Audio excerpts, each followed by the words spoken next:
Hello student, आज हम start करते हैं केमिस्ट्री का model paper previous paper 2024 set number 4 347 CD 2024 set number 4 347 GD।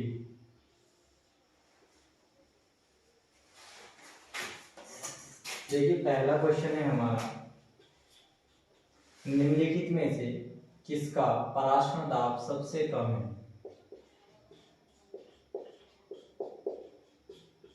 निम्नलिखित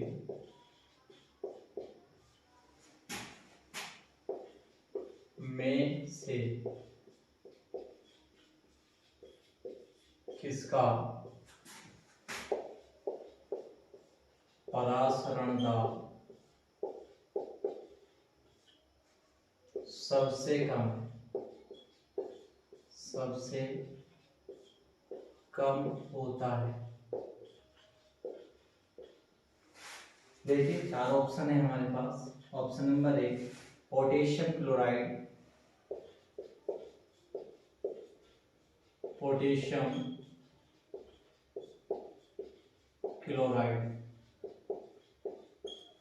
ऑप्शन बी है हमारे पास स्वर्ण विलयन।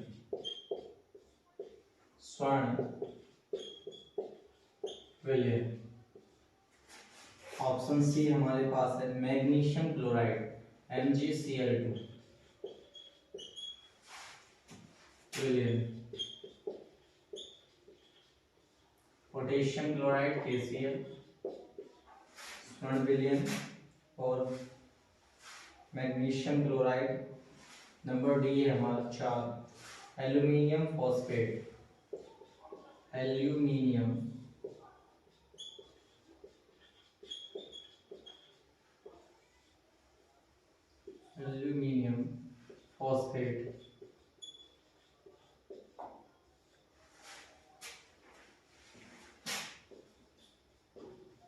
देखिए MCQ है, 5 MCQ होते हैं हमारे, 5 से 6 MCQ। ठीक है, MCQ जो की संख्या हमारी कितनी है 6। बहुविकल्पीय प्रश्न,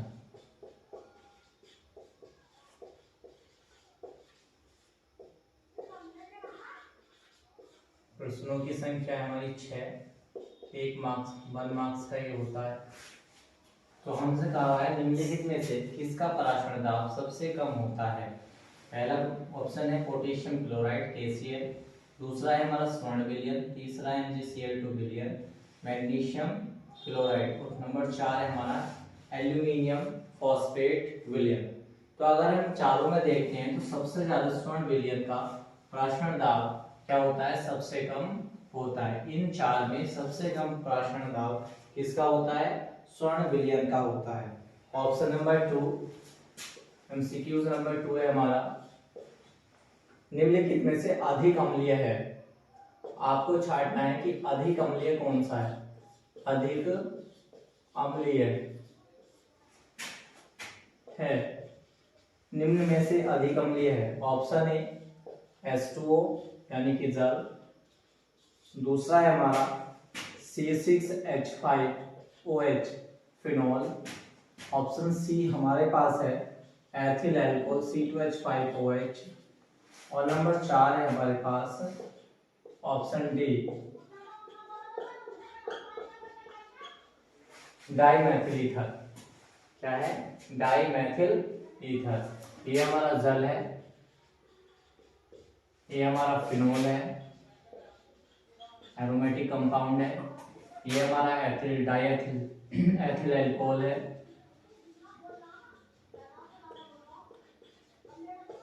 और ये हमारा डाई मैथिल ईथर।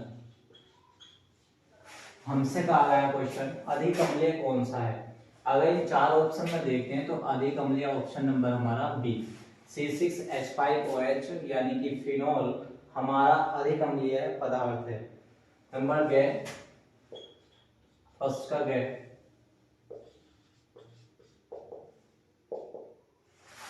क्वेश्चन है ल्यूकास अभिकर्मक है, ल्यूकास अभिकर्मक।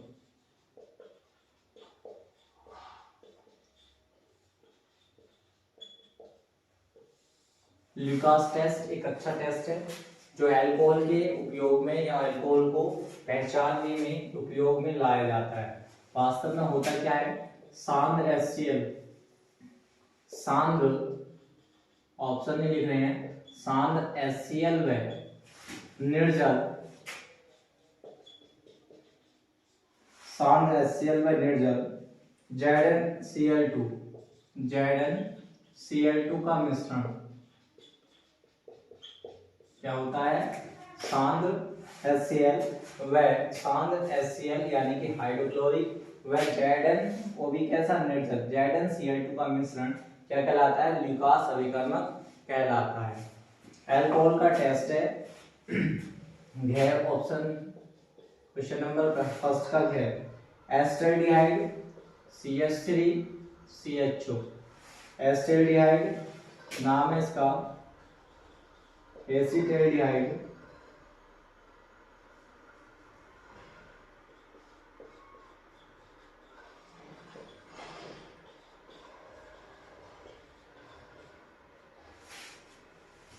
और एसीटोन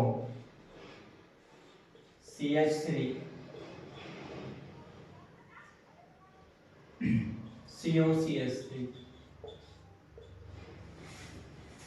में विभेद के लिए उपयुक्त अभिकर्मक है, में विभेद के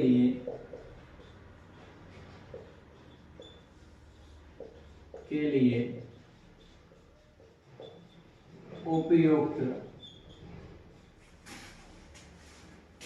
उपयुक्त अभिकर्मक है।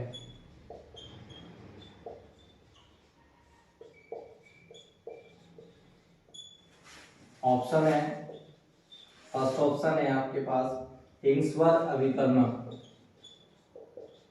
हिंग्सवर्थ अभिकर्मक।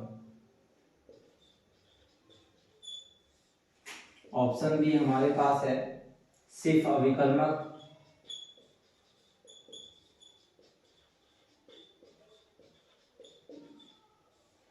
ऑप्शन सी हमारे पास है ल्यूकास अभिकर्मक,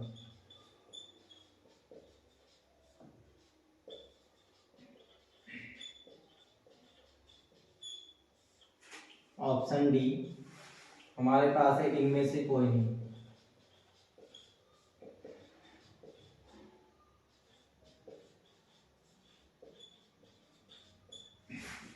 क्वेश्चन कह रहा है CH3CHO एसिटाल्डिहाइड और एसीटोन CH3COCH3 में विभेद के लिए उपयुक्त अभिकर्मक कौन सा है, यानी कि जो अंतर स्पष्ट करे।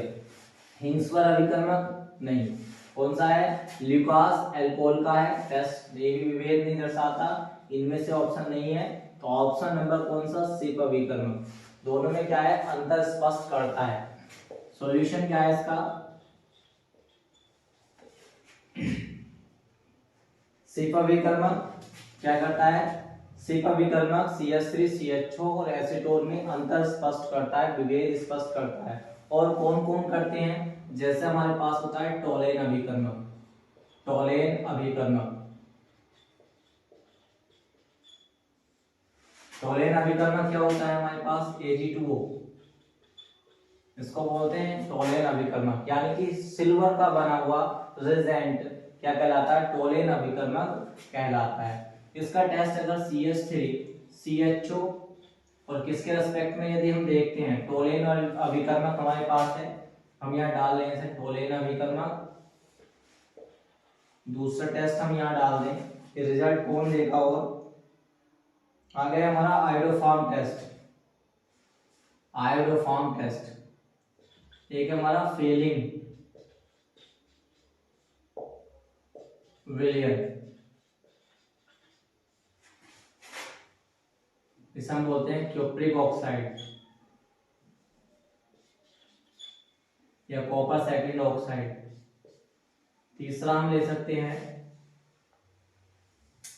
तीसरा हमारे पास है आयोडोफॉर्म परीक्षण। आयोडोफॉर्म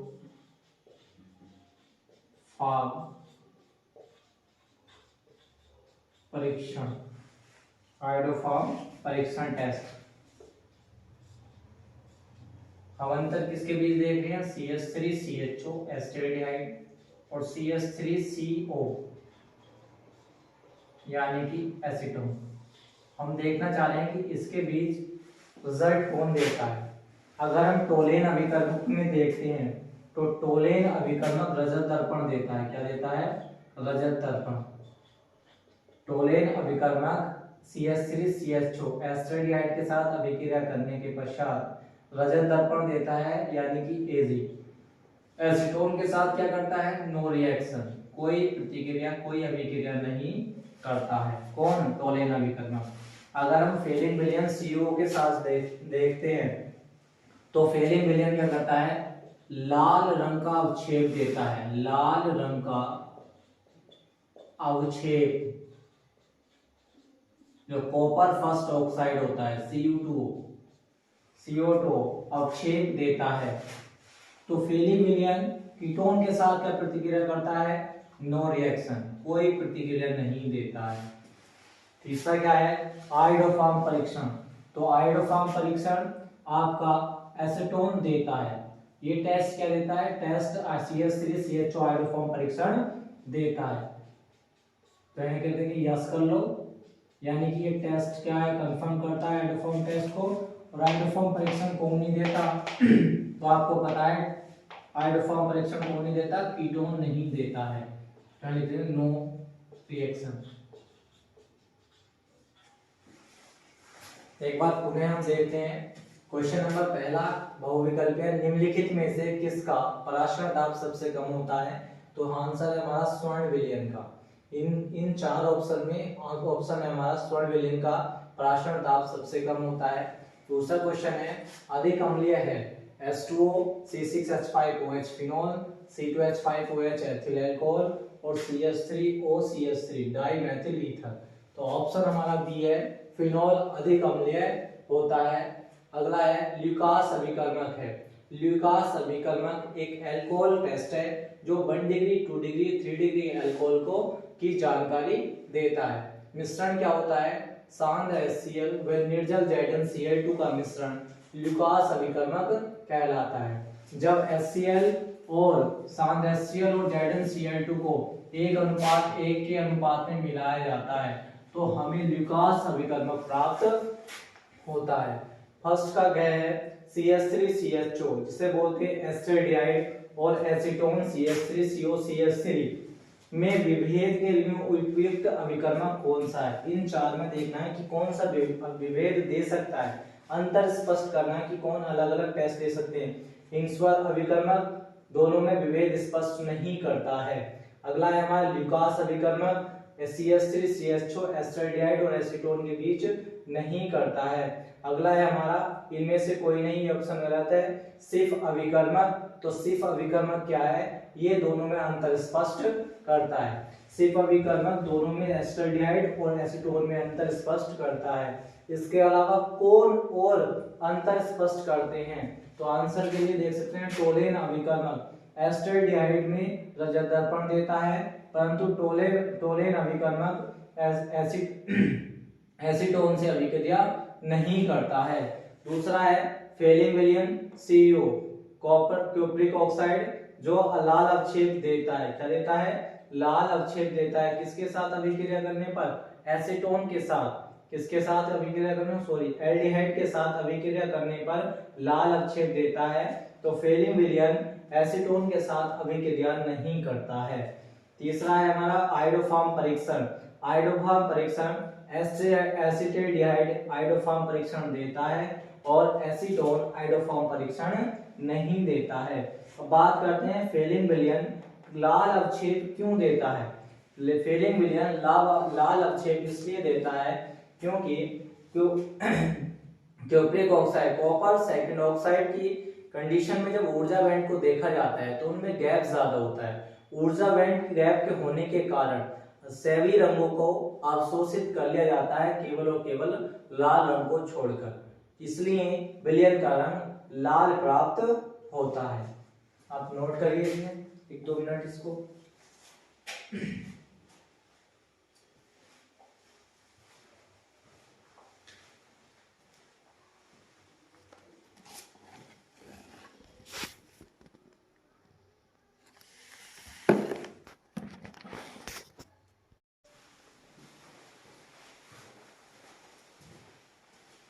देखिए 2024 सेट नंबर 04 यानी कि 347 जीडी। सब्जेक्ट है हमारा केमिस्ट्री। सब्जेक्ट है हमारा केमिस्ट्री। क्लास है हमारी 12th।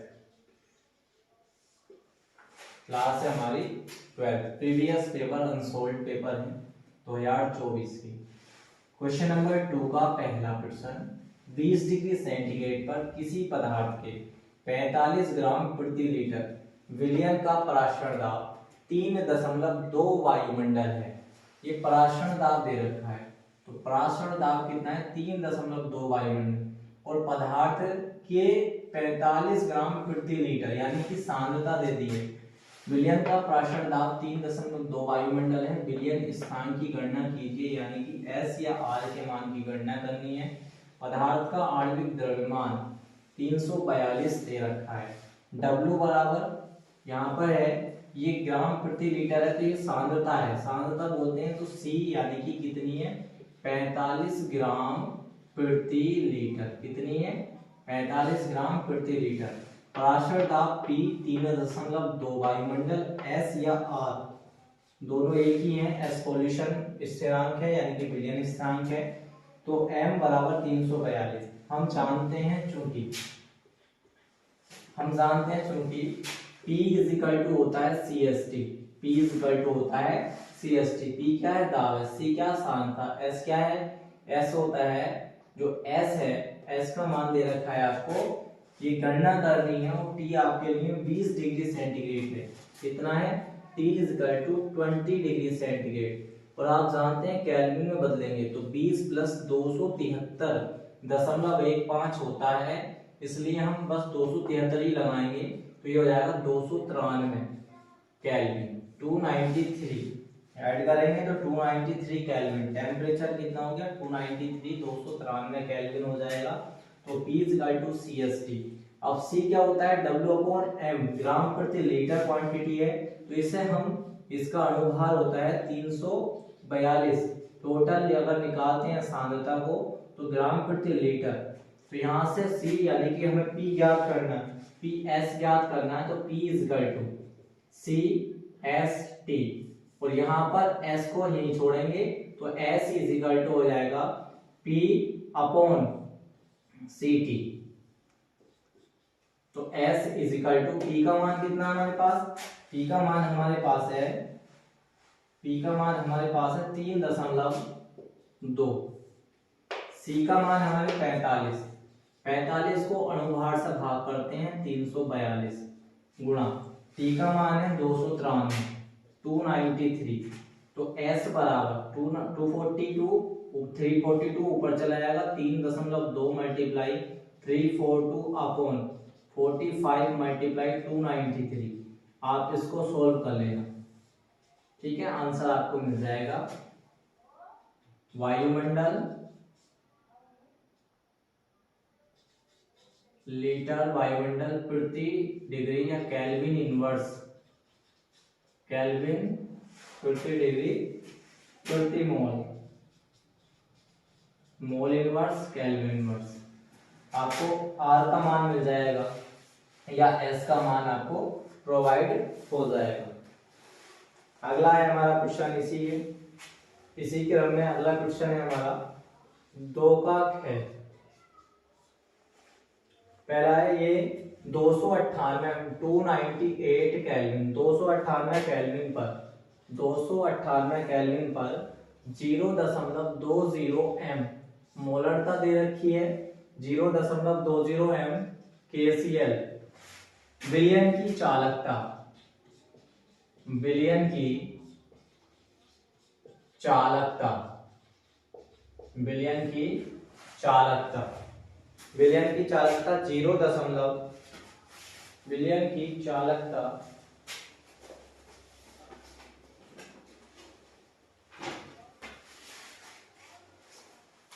1 मिनट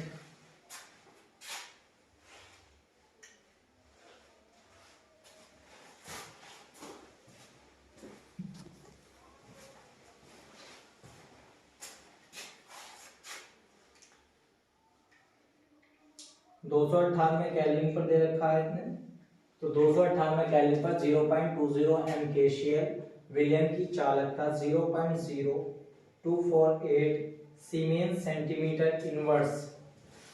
क्वांटिटी इसकी दे रखी है।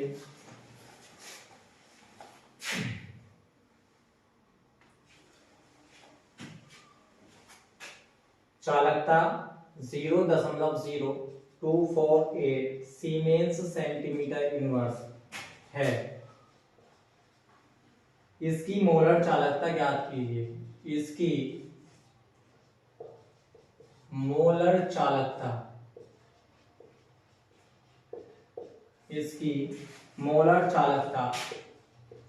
ज्ञात कीजिए। मोलर चालकता ज्ञात कीजिए। देखिए क्वेश्चन में दे रखा है, अच्छा क्वेश्चन है, चैप्टर नंबर 2 से विद्युत रसायन से चैप्टर है।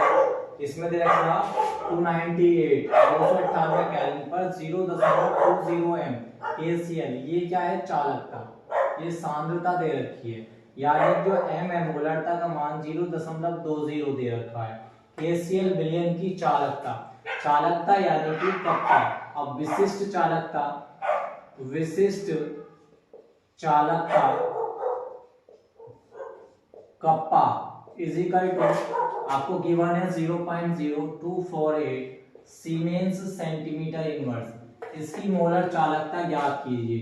तो आपको ये लैम्डा एम ज्ञात करना है, तो इज इक्वल टू मोलर चालकता यानी कि लैम्डा एम फाइंड करना है। सूत्र होता है मोलर चालकता ज्ञात करने के लिए, lambda M is equal to kappa गुणा 1000 बटे कैपिटल है। Lambda M is equal to kappa का मान आपको गिवन है 0.0248 मल्टीप्लाई 1000 अपॉन कैपिटल एम का मान 0.20। आप इजी कैलकुलेशन करना चाहेंगे 1 2 3 4 4 अंक के बाद दशमलव है, आप इस दशमलव को हटाइए, 1 के आगे 4 जीरो लगाइए, ये दशमलव हटाएंगे 1 2, यहाँ 2 जीरो लगाइए। आप 0 से 0 कैंसिल करो, ये 0 से 0 कैंसिल, ये 0 से ये वाला 0 इससे, और ये वाला 0 इससे, और ये वाला 0 इससे। तो लैम्डा एम बराबर 248 अपॉन 2 से डिवाइड करेंगे 2, यह आ जाएगा 124। लैम्डा एम बराबर आपको मात्रक सीमेंस सेंटीमीटर इनवर्स ऊपर ही है, और इसका मात्रक आपको मिल जाएगा मोल इनवर्स। तो siemens centimetre inverse 124 siemens centimetre inverse mole inverse, ये मोलर चालकता हो जाएगी। ठीक है, क्वेश्चन में दे रखा 298 केल्विन पर 0.20 एम केसीएल विलयन का चालकता 0.0248 सीमेंस सेंटीमीटर इनवर्स है। इसकी मोलर चालकता का मान ज्ञात कीजिए। सॉल्यूशन है, ये सांद्रता यानी कि मोलरता m = 0.20 आपको गिवन है। आपको विशिष्ट चालकता का मान सीमेंस सेंटीमीटर इनवर्स दे रखा है। Kappa = 0.0248 siemens centimetre inverse. Lambda m का मान की गणना करनी है, यानी कि मोलर चालकता का मान आपको ज्ञात करना है। मोलर चालकता सूत्र होता है मोलर चालकता ज्ञात करने के लिए lambda M equal to kappa गुणा 1000 बटे capital M. Lambda M equal to यानी कि आपके पास कप्पा का मान 0.0248 मल्टीप्लाई 1000 अपॉन 0.20। आसान कैलकुलेशन करने के लिए आप इनके दशमलव काउंट करिए, कितने अंक आ गए? 4 अंक। तो नीचे है भिन्न होती है अंश बटे हर, तो हर में यदि अंश में है तो हर में लगाएंगे, और हर में है तो अंश में लगाएंगे। तो 4 जीरो, 1 के आगे 4 जीरो लगाएंगे, ये दशमलव हटाएंगे, 2 जीरो लगाएंगे, जीरो से जीरो कैंसिल करेंगे तो 248/2 बचा। 2 से 248 को डिवाइड करेंगे, 124 siemens centimetre inverse mole inverse आपका आंसर हो जाएगा। ठीक है,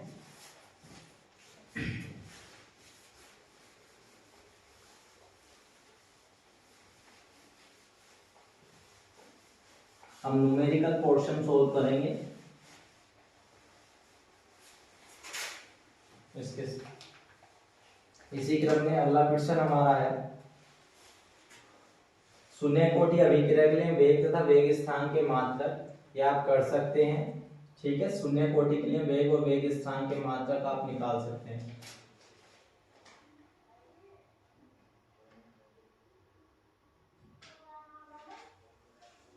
वैसे शून्य कोटि होती क्या है, दो का गेट शून्य कोटि। मात्रक की बात करते हैं कि शून्य कोटि मात्रक क्या है, तो शून्य कोटि व्यंजक क्या है, व्यंजक शून्य कोटि का व्यंजक होता है x k इक्वल टू वेग स्थिरांक k equal to x upon t। k क्या है, वेग स्थिरांक, x क्या है, सांद्रता, t क्या है, समय। तो k यानी कि वेग स्थिरांक का मान निकालना है, x क्या है, सांद्रता, t क्या है, समय, और सांद्रता का मात्रक क्या होता है, मोल प्रति लीटर, और समय का मात्रक होता है सेकंड। समय का मात्रक क्या होता है, सेकंड। तो वेग स्थिरांक यानी कि k, वेग स्थिरांक, वेग स्थिरांक का मान कितना हो जाएगा, k equal to mole litre inverse, और सेकंड ऊपर जाएगा तो सेकंड इनवर्स। ये आपका शून्य कोटि का। इसी अगर हम देखना चाहें तो प्रथम कोटि का क्या होता है, प्रथम कोटि, प्रथम कोटि का व्यंजक, प्रथम कोटि का व्यंजक क्या होता है, k equal to 2.303 upon t log 10 base पे a अपॉन a माइनस के एक्स। a क्या है, प्रारंभिक सांद्रता, a माइनस एक्स क्या होती है, t समय बाद की सांद्रता, और t क्या है, समय, k क्या है, वेग स्थिरांक। ये प्रथम कोटि का व्यंजक आता है। सो आधायुकाल,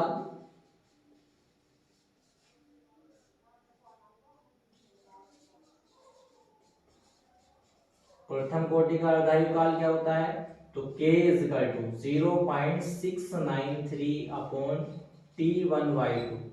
तब मात्रक क्या होगा, तो मात्रक होगा इक्वल टू, मात्रक ऊपर वैल्यू है, वैल्यू का कोई मात्रक है, नीचे समय है, तो 1 अपॉन समय, यानी कि टाइम यदि सेकंड में है तो सेकंड आ जाएगा, मिनट है तो मिनट आ जाएगा। तो मात्रक हो जाएगा सेकंड इनवर्स या मिनट इनवर्स, या हम कह सकते हैं टाइम इनवर्स, जिसमें भी समय होगा। सेकंड में होगा तो सेकंड इनवर्स, मिनट में है तो मिनट इनवर्स, या हावर है तो हावर इनवर्स। वैसे हम टाइम इनवर्स में सभी वैल्यू को कवर कर रहे हैं। ये हो गया होगा, नोट करिए।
देखिए 2 का घय प्रश्न संख्या इसी क्रम में मानिए 2 का घय, इसमें कहा गया है निम्नलिखित यौगिकों के IUPAC नाम। आपको IUPAC नेम लिखने, प्रश्न संख्या 2 के घ का फर्स्ट है, कंपाउंड दे रखा CH3 CH CH3 CH2 CH2 CH2। देखो इसमें एक एल्डिहाइड मूलक है। क्या है? एल्डिहाइड मूलक। और एल्डिहाइड मूलक की पहचान क्या होती है, हम बेसिक यहाँ कवर करते हैं। एल्डिहाइड, अगर हम एल्डिहाइड की बात करते हैं यानी कि R सिंगल बॉन्ड CHO या PH सिंगल बॉन्ड, ये फेनिल ग्रुप, ये एल्किल ग्रुप है। अगर हम इनकी पहचान करते हैं तो एल्डिहाइड मूलक की पहचान क्या है?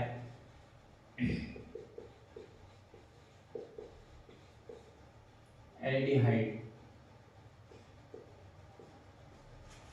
एल्डिहाइड की पहचान होती है जब माइनस ई को हटाया जाता है बनाते समय, प्लस Al को जोड़ा जाता है।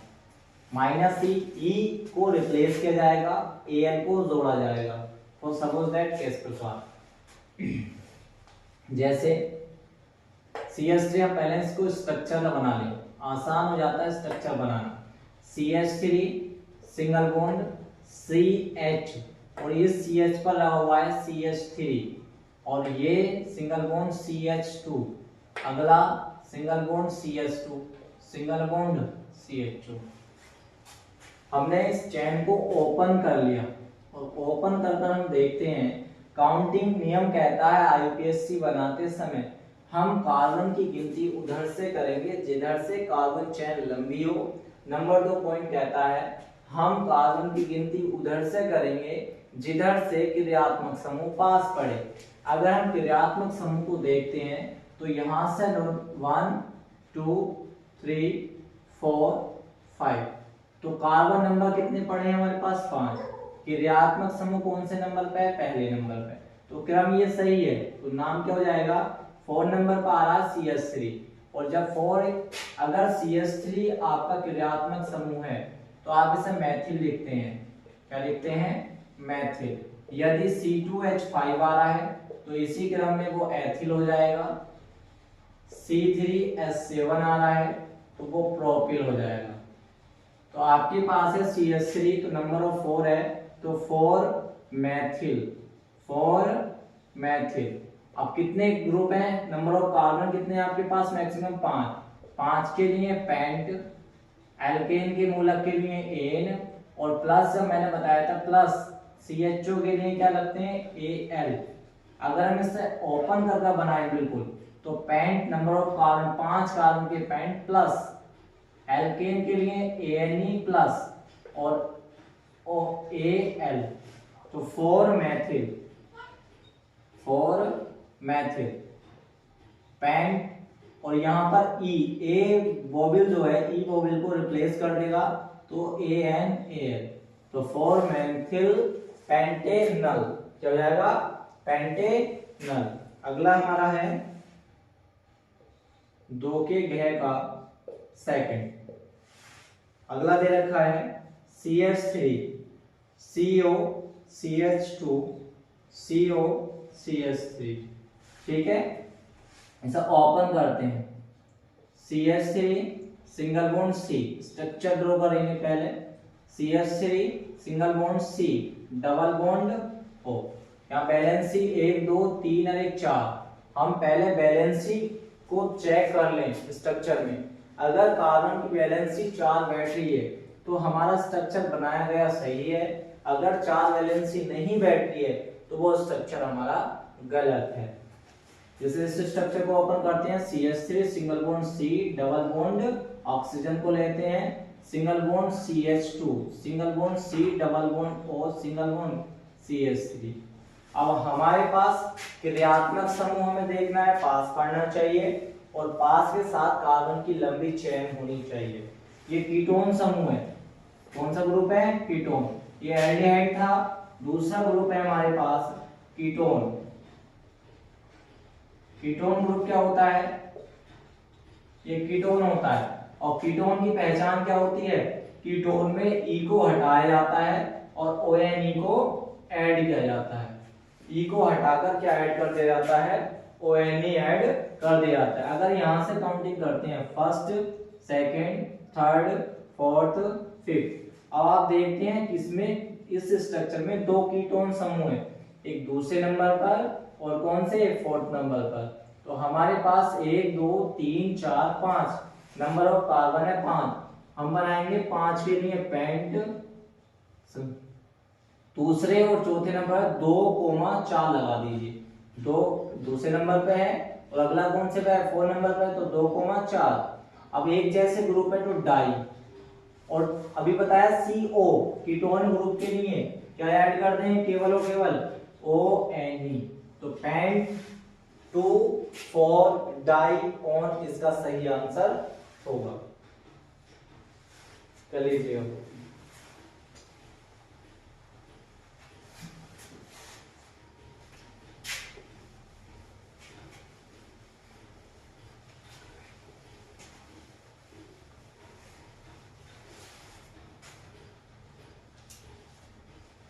इसी क्रम में अगला क्वेश्चन हम देखते हैं।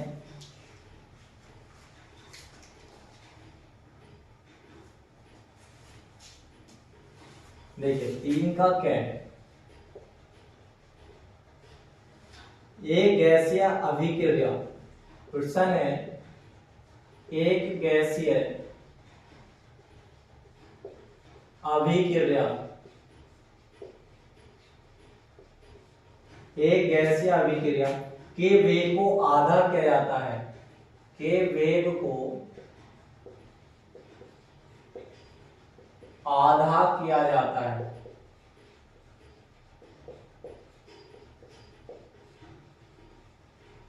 क्वेश्चन है एक गैसीय अभिक्रिया के वेग को क्या कर दिया जाता है, अभिक्रिया के वेग को आधा किया जाता है। तो कंडीशन दूसरी बनती है जबकि पात्र का आयतन 2 गुना किया जाता है, जबकि पात्र का आयतन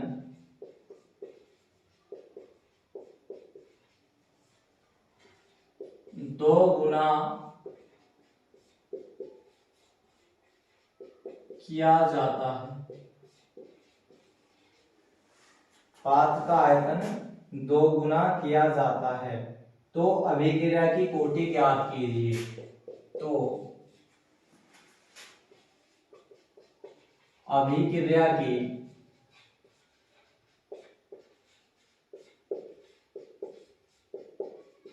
कोटि ज्ञात कीजिए। देखिए प्रश्न में कहा गया है एक गैसीय अभिक्रिया के वेग को आधा किया जाता है, जबकि पात्र का आयतन 2 गुना किया जाता है। तो अभिक्रिया की कोटि ज्ञात कीजिए। इस प्रकार के क्वेश्चन को देखते हैं।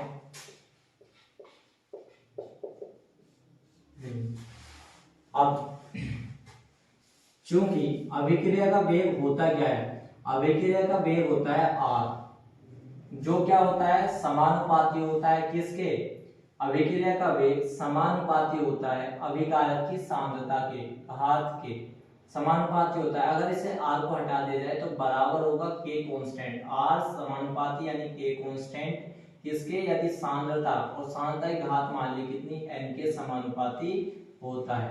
अगर ये प्रथम है तो ये सांद्रता कितनी है, पहली।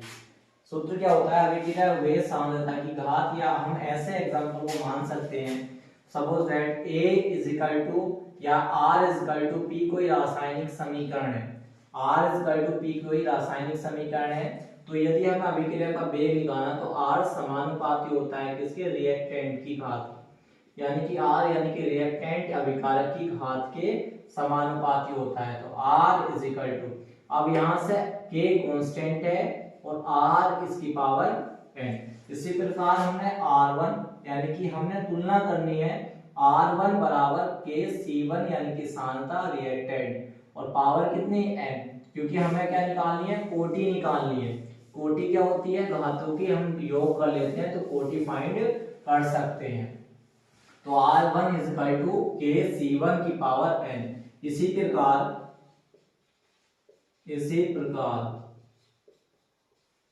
प्रकार क्या हो जाएगा, R2 बराबर K C2 upon n, C2 की पावर कितनी n, समीकरण नंबर 2। अब यहाँ बताया गया है कि एक गैसीय अभिक्रिया के वेग को आधा किया जाता है। अभिक्रिया के वेग को, चूंकि अभिक्रिया के वेग को, अभिक्रिया के वेग को कैसा किया जाता है, आधा किया जाता है। या आप इसे ऐसे छोड़ सकते हैं कि equation number first divide by equation number second.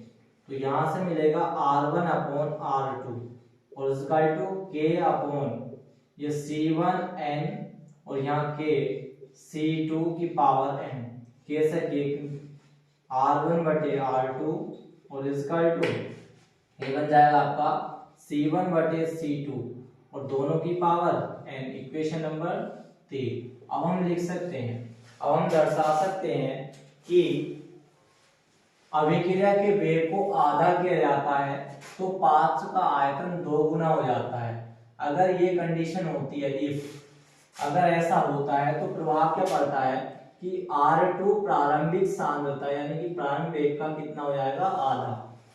जो हमारा द्वितीय वेग है वो प्रारंभिक वेग का कितना हो जाता है, आधा हो जाता है। उसी प्रकार सांद्रता क्या हो जाती है, प्रारंभिक सांद्रता की आधी हो जाती है। दोनों मान समीकरण नंबर 3 में रखने पर, पुटिंग दिस वैल्यू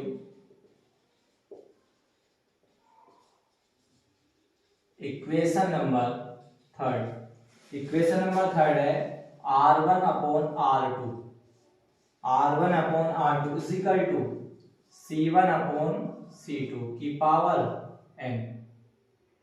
r1 का मान आपके पास r1 ऐसी रहेगा और r2 का मान कितना, r1 upon 2 is equal to c1 का मान ऐसी रहेगा और c2 का मान c1 अपॉन 2 और इसकी पावर कितनी है, n। अपोजिट करेंगे इसको, r1 ऐसी रहेगा, मीन बटे की लाइन में 2 ऊपर जाएगा और अपॉन हो जाएगा r1 बराबर ये हो जाएगा c1 मल्टीप्लाई 2 अपॉन c1 और इसकी पावर n। c1 से c1 क्रॉस, r1 से r1 क्रॉस, वैल्यू बचेगी आपकी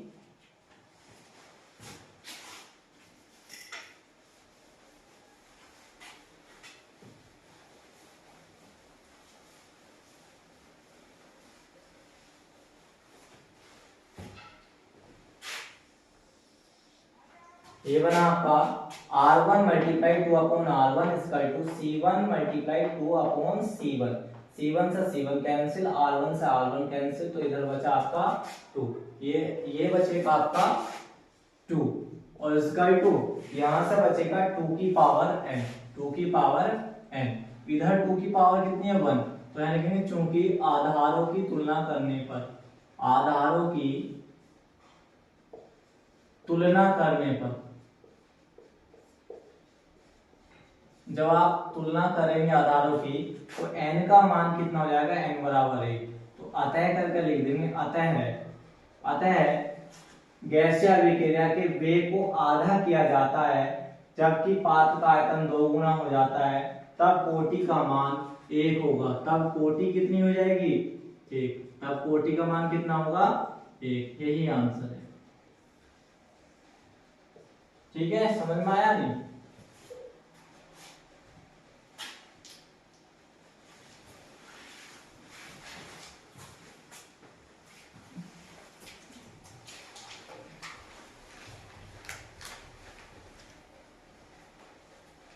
इसी क्रम में अगला प्रश्न है हमारा, संक्रमण धातु की 2 विशेषताएं लिखिए।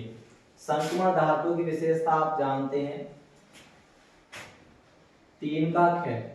वैसा होते क्या है संक्रमण तत्व, अच्छा प्रश्न है और बोर्ड में एग्जाम में अब की बार भी बनेगा 2025 में। संक्रमण तत्व क्या है, तो संक्रमण तत्व की पहचान क्या होती है कि डी ब्लॉक के तत्व, आपके पास 4 ब्लॉक होते हैं। कितने ब्लॉक हैं, पीरियोडिक टेबल में आपके पास होते हैं 4 ब्लॉक और 4 ब्लॉक में ब्लॉक हैं एस ब्लॉक, डी ब्लॉक और एक है पी ब्लॉक और एक है आपका एफ ब्लॉक। जो आपका डी ब्लॉक है, इस डी ब्लॉक को ही कहा जाता है संक्रमण तत्व। डी ब्लॉक के तत्व संक्रमण तत्व कहलाते हैं। कैसे तत्व कहलाते हैं? संक्रमण तत्व कहलाते हैं। कैसे तत्व कहलाते हैं? संक्रमण तत्व कहलाते हैं। डी ब्लॉक के तत्व संक्रमण तत्व कहलाते हैं।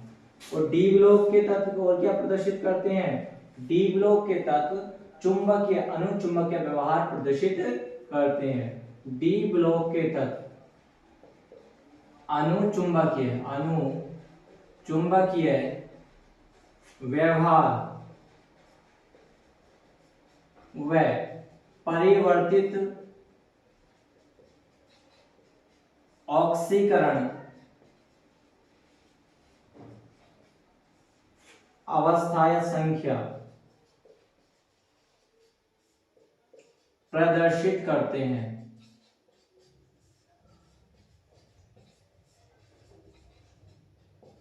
क्योंकि इनके पास अयुग्मित इलेक्ट्रॉन पाए जाते हैं। अयुग्मित अनपेयर्ड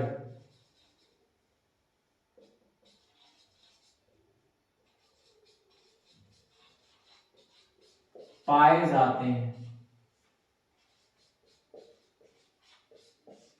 ठीक है जी, इनकी पहचान है। अगला क्वेश्चन है इसी क्रम में, निम्नलिखित अभिक्रियाओं में ए व बी को पहचानिए। अभिक्रियाओं को पहचानना है।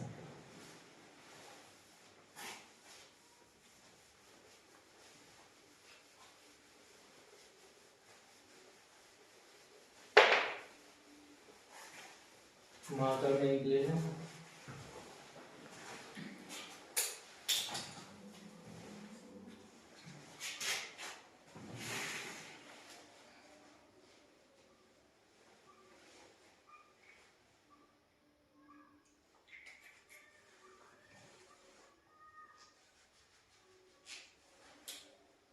अगला क्वेश्चन है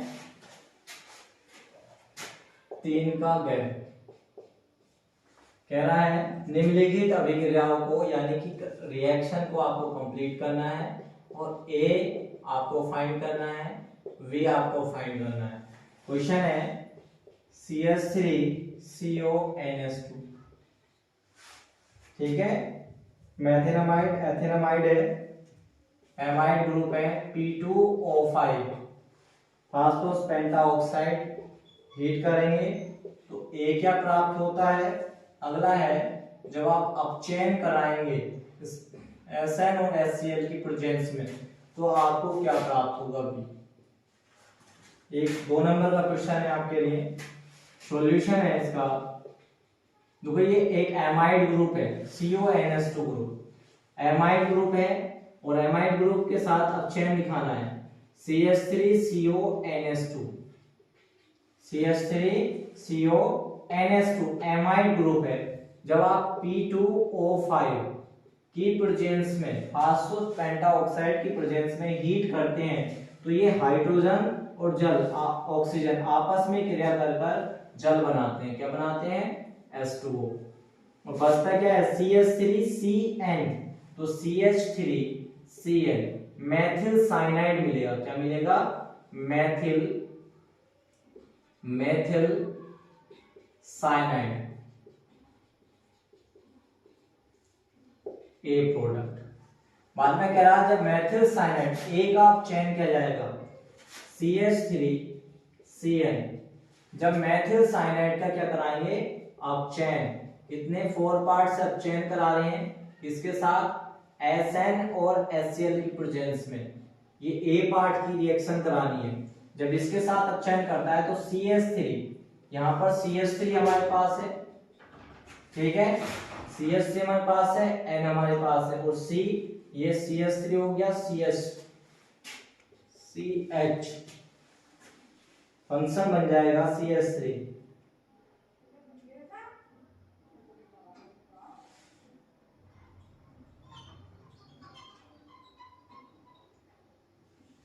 हम केवल अपचयन कराएंगे, संख्या को लेस करो।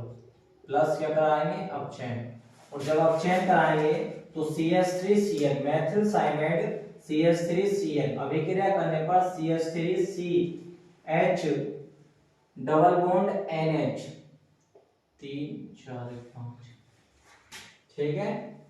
तो ये बन जाएगा CH3CH, दो कार्बन है, एक और एक दो कार्बन, तीन हाइड्रोजन कितने हो गए, एक N है हमारे पास, एक N है, और यहाँ पर C दो हो गए, फंक्शन कितने हो गए, C दो हो गए, एक और एक दो, H 3 और एक 4 और एक 5 3, और यहाँ पर हाइड्रोजनों की संख्या कितनी हो जाएगी, दो हो जाएगी। तो यहाँ से अपचयन कराने पर या इस अणुसूत्र किसका बन जाएगा, C2 H 3 और 2 5, 3 और 2 H5 और N, यानी कि ये क्या बन जाएगा, एथेन अमाइन, एथ है C2H5 क्या है, एथ ANAMINE एथेनामाइन बन जाएगा, क्या बन जाएगा, एथेनामाइन, क्योंकि ये कैसी डिग्री अमीन है, ये N वाली फंक्शन है जिसमें N पाया जाता है, वो क्या होता है, 3 डिग्री अमीन्स ग्रुप होता है। तो ये इसका आंसर है, ये हमारा बी पार्ट है, ये हमारा बी पार्ट है, एथेनामाइन।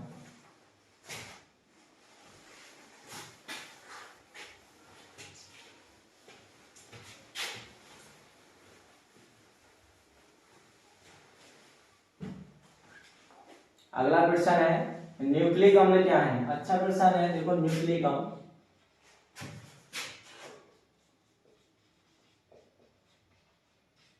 न्यूक्लिक अम्ल जैवणु चैप्टर से आता है। न्यूक्लिक एसिड, न्यूक्लिक एसिड क्या होता है, न्यूक्लिक एसिड एक शर्करा है, शर्करा एक जैव यानी कि जटिल कार्बनिक यौगिकों का एक संग्रह होता है। इसे दो पार्ट में हम देख सकते हैं। नंबर एक, अगर देखना चाहें तो ये डीएनए और दूसरी आरएनए। आप फुल फॉर्म जानते होंगे पहले से, डीएनए फुल फॉर्म है डीऑक्सी राइबोन्यूक्लिक एसिड और आरएनए है राइबोन्यूक्लिक एसिड। अब डीएनए की पहचान क्या है, जो एक नंबर का सवाल यहाँ बनता है, यहाँ देख सकते हैं। डीएनए में 4 क्षार पाए जाते हैं, बेस। डीएनए में पाए जाने वाले जो क्षार हैं वो कितने हैं, 4। एक नंबर का सवाल यहाँ से बनता है एमसीक्यूज में, ठीक है। इनमें से डीएनए और आरएनए, तो डीएनए क्या है, डीएनए में 4 क्षार पाए जाते हैं। कौन कौन से, डीएनए की जो संरचना होती है वो द्विकुंडलीय स्ट्रक्चर होता है। कैसी होती है, द्विकुंडलीय स्ट्रक्चर। इसमें एक ए होता है जो डबल बॉन्ड टी के साथ जुड़ा होता है, एक जी होता है जो ट्रिपल बॉन्ड सी के साथ जुड़ा होता है। अब ए और जी और सी और टी क्या है, तो ए क्या है, ए होता है एडेनिन, क्या बोलते हैं, एडेनिन। दूसरा होता है हमारा टी होता है थायमीन, और तीसरा फंक्शन है हमारा जी, जी होता है ग्वानिन। नंबर सी होता है cytosine, cytosine. Guanine, adenine, thymine और साइटोसिन। अब ये 4 प्रकार के क्या है, क्षार है। अब 4 प्रकार के क्षार, अब ए टी से ज्वाइंट होता है, जी सी से ज्वाइंट होता है, यानी कि एडेनिन किसके साथ संबंध बनाता है, थायमीन के साथ। ग्वानिन किसके साथ संबंध बनाता है, साइटोसिन के साथ। तो ये जो संबंध बनाते हैं, तो ये एडेनिन थायमीन से किसके माध्यम से जुड़ा होता है, अगर ए डबल बॉन्ड टी के साथ जुड़ा हुआ है और जी ट्रिपल बॉन्ड सी के साथ जुड़ा हुआ है, तो इसे क्या कहा जाएगा, तो इसे बोला जाता है हाइड्रोजन बॉन्ड। क्या बोला जाता है, हाइड्रोजन बॉन्ड। किसके साथ जुड़े होते हैं, हाइड्रोजन बॉन्ड। और ये द्विकुंडलीय स्ट्रक्चर जो होती है, इसका बैकबोन किसका बना होता है, तो द्विकुंडलीय स्ट्रक्चर, डीएनए की द्विकुंडलीय स्ट्रक्चर किसकी बनी होती है, तो बैकबोन जो बना होता है वो फॉस्फेट समूह का बना होता है। किसका, फॉस्फेट का बना होता है। किसका बना होता है, फॉस्फेट का बना होता है। अब बात करते हैं आरएनए क्या है। आरएनए आरएनए आरएनए में भी 4 क्षार पाए जाते हैं। नंबर 1 एडेनिन, नंबर 2 ग्वानिन,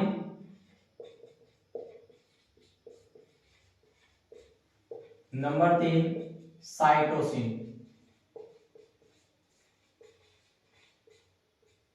और नंबर 4 यूरेसिल। क्या पाया जाता है? यूरेसिल। एडेनिन, ग्वानिन, साइटोसिन और यूरेसिल। अगर आरएनए में देखा जाए तो यूरेसिल मिलता है भिन्नार्थक, और डीएनए में देखा जाए तो थायमीन मिलता है। आरएनए कैसा होता है? ये एकल संरचना स्ट्रक्चर होता है। कैसा होता है? एकल संरचना स्ट्रक्चर होता है। इसमें भी वही कंडीशन है कि एडेनिन अब थायमीन से न जुड़ के किससे जुड़ेगा? यूरेसिल से। और ग्वानिन ट्रिपल बॉन्ड के साथ किससे जुड़ेगा? साइटोसिन से जुड़ेगा। ठीक है, ये न्यूक्लिक अम्ल है हमारा। अगला क्वेश्चन है हमारा 4 का क्या? किसी प्रथम कोटि की अभिक्रिया के लिए सिद्ध कीजिए कि 3/4 अभिक्रिया को पूर्ण करने में लगा समय उसकी अर्धायु काल का 2 गुना होता है। इसे हम कल करते हैं। ठीक है, ओके।